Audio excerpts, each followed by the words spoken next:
The newly opened Oak Hill Road is smooth as can be, but that's creating some problems with speeders for area residents. Yes, good morning, Dan, and good morning, Tri-State. I'm here live in Henderson, Kentucky on the riverfront, where the second day of the annual Handy Fest is about to kick off. Drawing tens of thousands of people each year, the WC Handy Blues and Barbecue Festival, one of the largest free music festivals in the nation, is here all weekend, and the best part, it's totally free. Tonight is Cajun night. That means red beans and rice, andouille sausages, bread pudding, and Cajun music, all totally free. So it seems like you're going to be in for a treat here tonight at Handy Fest. Back to you, Dan. No word yet on when groundbreaking will be. That's all dependent on weather and finance. In Henderson, Ike Hajinazarian, 14 News.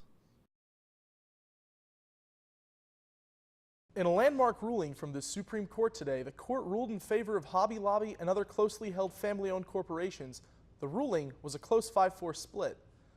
The companies, which objected to paying for contraception because of religious reasons, now don't have to pay for the coverage previously mandated under President Obama's health care bill. 14 News spoke with some Tri-State residents to hear their reactions to the Supreme Court ruling.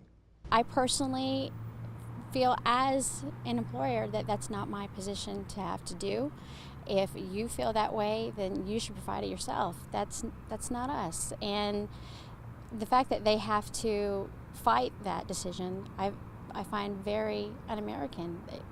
Others, however, believe the Supreme Court ruling infringes on employee rights. To get this decision, good on them, but it's going to hurt some of their employees, I think, and hurt who they're going to hire in the future. According to Slate.com, over half of all private sector employees work for a closely held corporation, meaning this decision has the potential to affect approximately 60 million people. Ike Hajinazarian, 14 News. Here in this affluent Henderson neighborhood, break-ins really aren't much of a surprise, but one woman is taking matters into her own hands by posting a surveillance video of a car break-in on Facebook. In the first surveillance tape, we see the culprit approach the car, see that it's locked, and then move on. In the second tape, though, we see him try another car door, find it unlocked, enter the car, and rummage around for over a minute before escaping from the scene on foot. Really nothing surprises me much anymore in this neighborhood or anywhere else. We spoke to a resident of the neighborhood, Tana Williams, and she told us all about her experiences living in the neighborhood. We had our neighbor next door was kind enough to alert us at 4 o'clock in the morning one time when he was getting ready to go hunting that someone was trying to break in our vehicle. So Tana remembered one specific instance that caused quite the headache. We had some people that decided to blow up fireworks in our vehicle another time several years ago around this time of year. Living in this neighborhood and dealing with all of the criminal activity has taught Tana some valuable lessons. I've learned that we don't need to live in fear necessarily, but we do need to take precautions because we do live in a broken world, and so it's good to protect yourself and not take anything for granted. No place is really a safe place. It doesn't matter how nice it looks or how cut everybody's grass is.